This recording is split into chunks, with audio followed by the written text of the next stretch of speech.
The 6-episode format strikes again because episode 5 of Miss Marvel is 2 episodes that they put into 1 episode, and it really bothered me. Hey guys, welcome back to the MCU HQ, and this is my review of episode 5 of Miss Marvel titled Time and Again.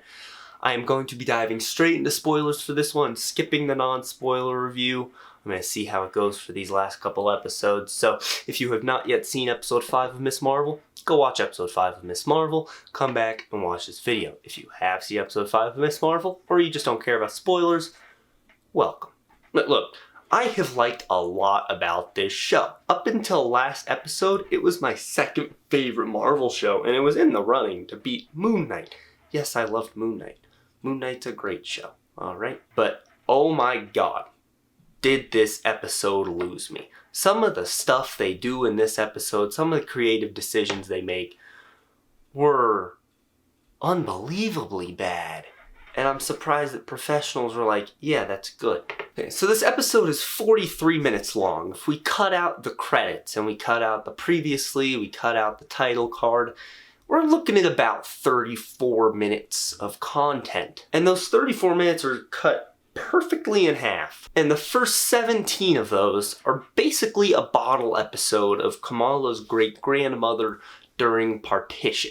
And I gotta say, if the entire episode was this, so let's hear me for a second. Let's say that the show was like more than 6 episodes. Let's say it was 8 or 10, okay? If this entire episode was just this storyline during partition, oh my lord, this episode would be great. As it stands, that's not the entire episode. So the first half of this episode is fantastic when we're following her great-grandmother and her falling in love with Fawad Khan's character, and then they have a kid that's, Kamala's Nani, and them trying to escape and how clandestine factors into it. It worked so well. I love that storyline. What I didn't like is when it cut back. But let's talk about this for a second. So something they do is they talk about how Nani got the bangle where Aisha gives it to her to protect, and they end up getting separated. That entire sequence at the train station was unsettling as hell, and it kind of made me forget about what all was going on with Kamala. I was just engaged in what this family was up to. And Aisha's tasked with bringing the bangle back to clandestine because, as per frickin' usual, they just want to go home. She doesn't do that in the time limit they give, so Kamran's mom stabs Aisha. Yeah, then she's looking for her daughter, and Fawad Khan's character is looking for their daughter, and you just hear them both going around looking, and Aisha pulls out a picture of the family that factors in later in a really beautiful way. I dug it. And they implement what I assume to be time travel. And the way they do it, it doesn't necessarily break Endgame's beyond stupid time travel laws because they never even have a moment to define it. Now, I assume it's time travel because she was able to interact with the world and she was able to take things out of the world. One of the things she takes out, she takes that picture to give it to Nani later in the episode. So I assume she was time traveling in some way. Also with the way that she interacted with Nani when she was a little kid. She said, let's play a game. She protected her. She made some platforms for her to walk on, and once the platforms disappeared, she was still controlling the light. So I think Kamala just time traveled out of the blue.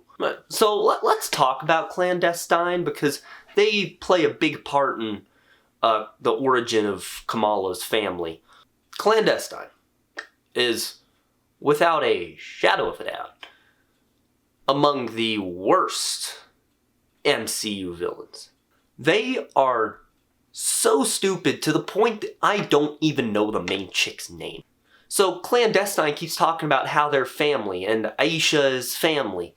And so, Kamran's mom is related to and kills Kamala's great-grandmother.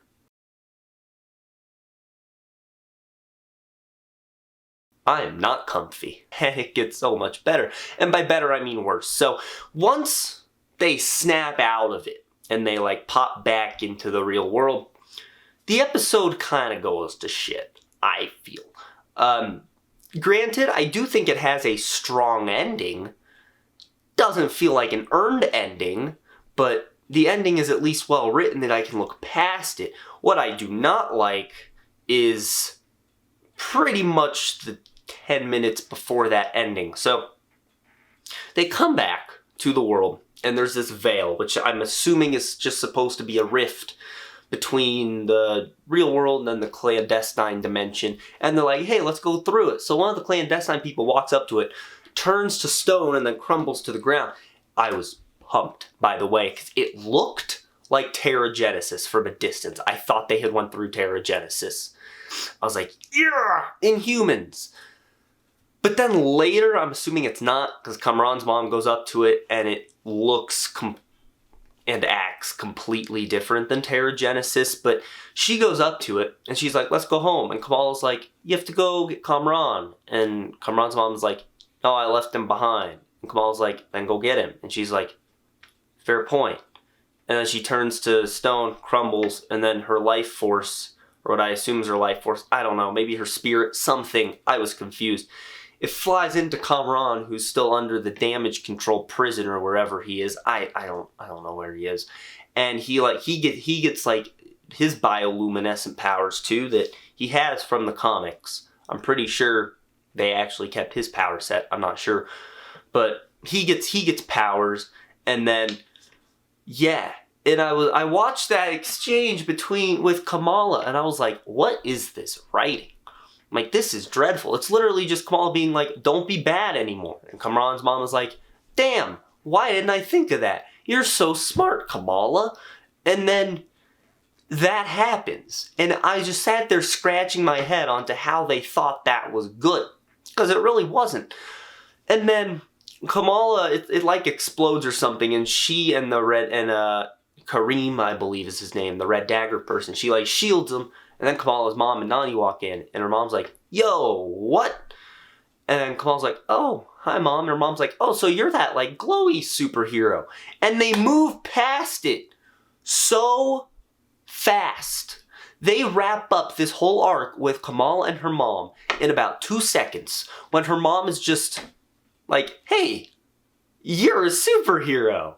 Awesome. And I was like, we were building up to something great, and they chickened out at the last second and just gave us the shortest possible scene they could have given us. The show glosses over what could have been a great moment.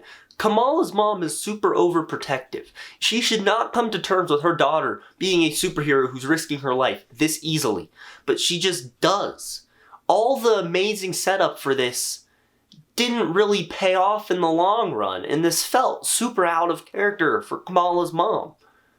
There was nothing that was implying that she was ever a hero or she was supportive of that. I mean, hell, she left Nani because Nani was batshit crazy over the superhero stuff. Everything about it is so rushed. Why didn't they just add another episode in here where they could flesh out some of these things more? Because the episode is like so many strong ideas that they just don't have time to pay off. We could have had a whole bottle episode of just Kamala in partition, and it would have been great. Then we could have had another one of her in the present day, and the whole, how they wrap up the clandestine storyline and bring Kamran back into it, and her mom finding out. That's what we should have had, but that's not what we had. Instead, they crammed it all into one episode. And we know I love the costume origin. I've been talking about how she gets the origin for all these different pieces of her costume, and one thing I found cool is they explained the symbol in this one. It was like, I believe her necklace had broke, and it made the symbol that eventually goes onto her suit. So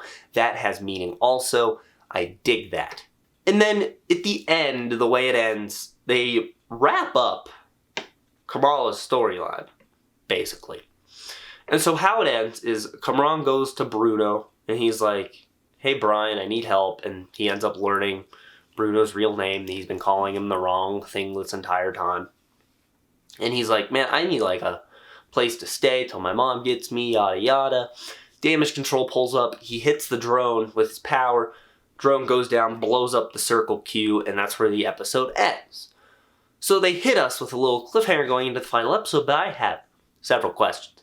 So number one, is clandestine still a factor? Because it felt like they wrapped that up. And if they did a bait and switch where they're not really the villain, Kamran's the villain, and they did the stupid twist villain again, and I already don't like it. Now, Kamran does seem too nice of a guy to be the villain, but they don't have a villain, because damage control sure as hell ain't a villain. Damage control's an inconvenience that Kamala can deal with in the next episode. Who the villain is, I don't know. But Kamran has had no build-up to ever becoming a villain. If he becomes a villain out of nowhere, that's going to be unearned and cheap as hell. What exactly is the conflict going into this final episode? Because it seems like what they did with this episode is they took the old stuff in this story they've been telling for this entire show, got rid of it, brought in new stuff, and now have one episode to do all the new stuff.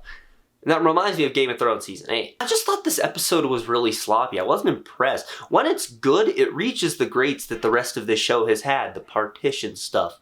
The very end when Kamala learned some of her mom's history and we get to see that dynamic between her family. When it's great, but the issue is that in the middle of this episode, I really saw these flaws for what they were, and it really did lessen the experience of this show for me, and I really hope they can bring it home for the finale, but with how episode 4 and episode 5 have turned out, I'm not really holding my breath.